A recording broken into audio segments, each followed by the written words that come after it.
pagi anak-anak, kita akan belajar tentang masa praksara dan periodisasi masa praksara.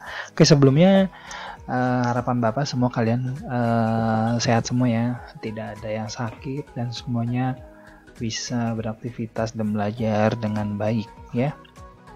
Dan apabila ada yang sakit, semoga cepat sembuh, dan ya apabila ada yang bersedih, ada yang galau, semuanya harus bahagia dan sehat ya.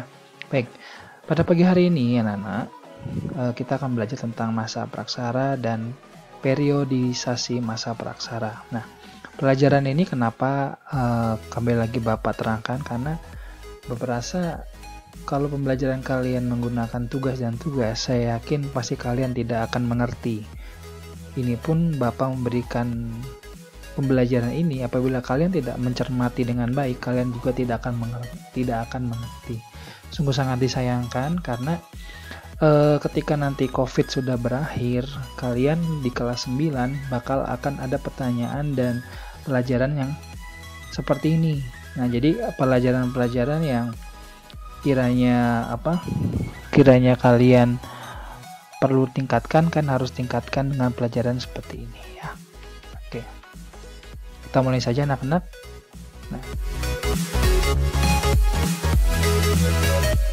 Nah, sekarang kita akan belajar tentang praksara berasal dari kata apa dan aksara itu yang seperti apa. Nah, ini seperti ini anak-anak ya penjelasannya.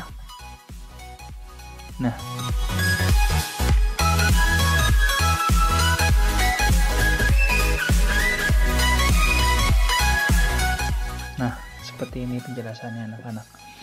Nah, jadi praksara itu apa? Artinya masa praksara adalah masa sebelum manusia mengenal tulisan, udah jelas. Kemudian masa tidak ada tulisan, nirleka, tidak ada leka atau tulisan. Benda-benda peninggalannya apa aja? Di masa praksara tersebut ada artefak, kemudian ada fosil dan sebagainya. Artefak ini apa?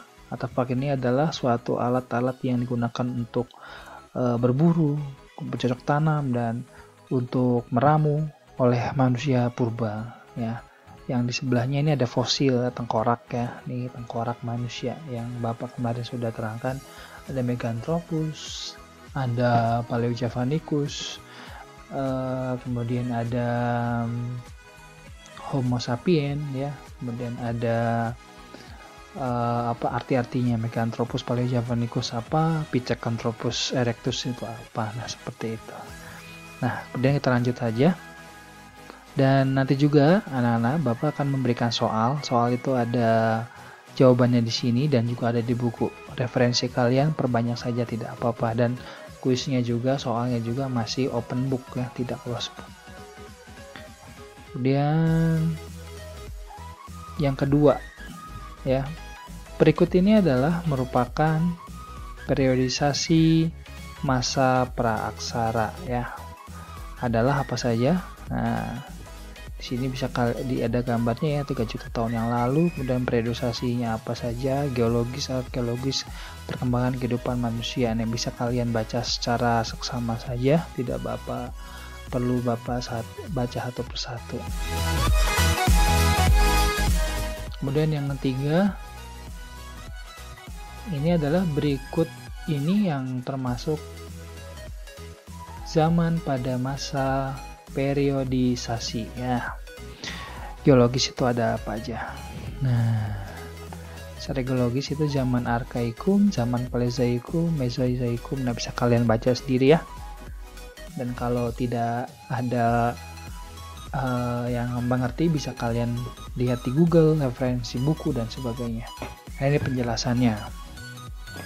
Fosil itu apa ya? Fossa bahasa Latinnya. Nah, ini tengkorak, dinosaurus dan sebagainya.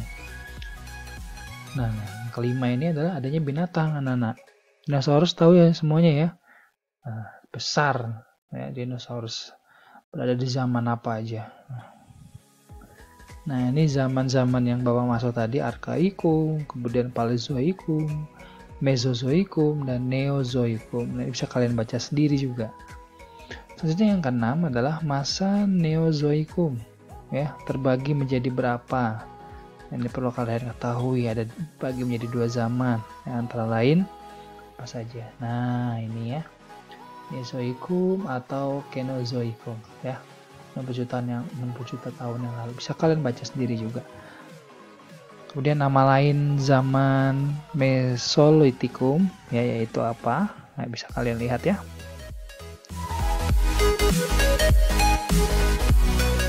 Nah, Bapak ulangin ya. Di sini ini yang biasa sering keluar dalam ulangan itu adalah Mesolitikum, zaman batu tengah. Ya, ini ada meso artinya tengah, litos artinya batu. Nah, di sini pada zaman ini tuh banyak peninggalannya, ada Jokermondingar dan Abyssosroth.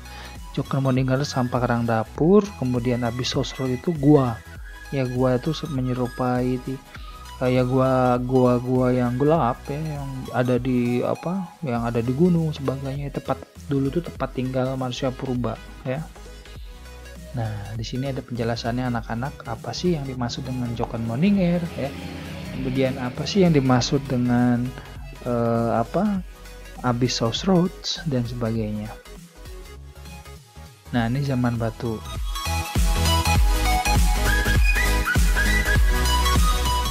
Nah, ini dijelasin ya sama media pembelajarannya, apa sih Jokermondingar itu ya, terbuat dari apa ya, seperti apa bentuknya, itu kalian harus tahu. Nah, ada di zaman Mesolitikum. Nah, Jokermondingar dari bahasa apa, kalian juga harus tahu ya.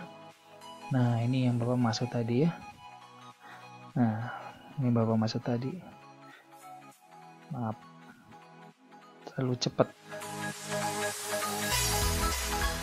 Nah, ini ya, tuh, dapur sampah. Jokermondingar sebenarnya adalah sampah dapur, timbulan kulit kerang dan siput yang mengandung dan sudah menjadi fosil ya. Selanjutnya kita akan bahas adalah hidup yang berpindah-pindah. Ayo, siapa yang tahu hidup berpindah-pindah itu apa? Ya, benar sekali, nomaden ya, pinter. Nomaden itu adalah hidup yang berpindah-pindah.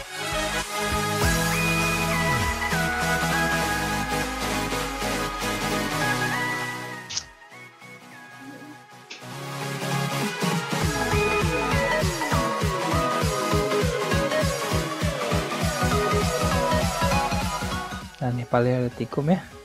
Paleolitikum itu ada artinya tua, litos yang artinya batu ya. Nah, itu bisa kalian baca sendiri ya, secara pelan-pelan ya, bisa kalian baca secara seksama.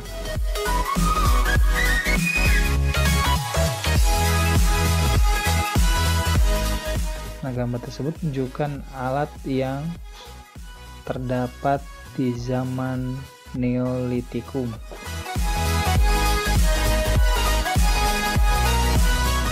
Ya, baru disebut.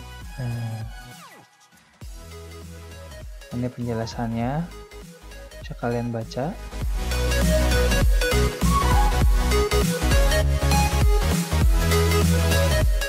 Nah, sekarang ini masuk dalam peninggalan-peninggalan Tugu Batu. Itu untuk apa? Ada menhir, sarkofagus ya. Nah, nih yang Bapak bilang waruga. Nah, ntar Bapak kasih lihat lagi. Nah, tenang saja. Nah, dolmen itu apa? Nah, bisa kalian baca sendiri. Mungkin dolmennya gak kelihatan ya, bisa kalian searching juga di Google atau di buku ya, bisa. Ini hanya media saja menunjukkan bahwa ini sangat penting dan akan keluar nanti di ujian nanti pada saat kalian kelas 9 ya. Dan yang ke-11 ini ada urutan yang tepat untuk pembagian zaman ya, urutannya zaman logam. Sekarang itu masuk zaman logam ya. Nah, periodisasinya ada zaman batu, ada zaman logam, perunggu, tembaga, zaman besi. Nah, zaman baku itu yang tadi ada Arkaikum, Mesolitikum, Paleozoikum, Neozoikum. Nah, sekarang masuk zaman logam, udah berbeda peninggalan-peninggalannya apa saja. Nah, ini yang ada di Indonesia semuanya ya. Ada kapak corong, kapak menyerupai nengkara moko, kemudian bejana perunggu, manik-manik dan sebagainya, itu semua ada di museum ya. Kalau kalian pergi ke Solo, kalian pergi ke daerah Jawa Timur, kebanyakan itu kalian ke museum-museum sejarah, situ banyak sekali peninggalan-peninggalannya. Nah, ini ada contoh gambar-gambarnya ya. Kalau masih kurang jelas bisa kalian searching di Google ya. Selanjutnya adalah perhatikan ciri-ciri zaman prasejarah ya berikut. Nah, ini silakan kalian lihat ya. Mulai ada kerajaan, kemudian sama apa nih, bercocok, bukan kerajaan, maaf, kerjasama ya, bercocok tanam ya. Nah, ini ciri-ciri zaman prasejarah ya. Pra itu berarti apa? Nah, mulai ada kerjasama bercocok tanam ya, kemudian ada yang suatu usaha yang menetap, ciri-ciri merupakan dari zaman. Nah, ini ada penjelasannya ya. Nah, ciri-ciri kehidupan. Nah, ini semua ada. Kehidupan manusia pada masa bercocok tanam apa saja? Ada food gathering. Ya, food gathering itu masa mengumpulkan makanan, gather ya. Food production itu masa untuk memproduksi ya, memproduksi makanan. Nah, ini sama masa berburu, masa bercocok tanam, dan masa perundagian. Nah, ini adalah perkembangan kehidupannya. Masa berburu, bercocok tanam, dan perundagian ini masa kehidupannya. Ya kayak kehidupan kalian aja, kita juga ya. Nah, ini ciri-ciri manusianya pada masa bercocok tanam. Apa saja? Nah, A, B, C, D, dan E. Jadi 4 poin ini adalah ciri-ciri kehidupan masa bercocok tanam. Selanjutnya, yang ke-15, sudah mengenal hewan ternak, perdagangan, ya, antar pulau, dan membuat peralatan. Nah, itu dari zaman apa? Nah, ini kita akan bahas ya, Nana ya. Nah, ternyata itu ada di zaman perundagian ya. Sudah mengenal kelompok kerja, sudah ada teknik logam, ada perhiasan emas ya, zaman perundagian. Nah, ada mengenal kepercayaan, animisme, dan dinamisme. Nah, selanjutnya ciri kehidupan masyarakat pada pembukaan makanan dan berburu. Nah, ini adalah perbedaannya ya, bercocok tanam, perundagian, dan masa berburu. Tadi ada 3 ya. Oke anak-anak, itu saja, tidak terlalu banyak ya pembelajaran kita pada hari ini ya. Semoga bermanfaat untuk kalian dan semoga kalian semuanya sehat selalu ya. Terima kasih.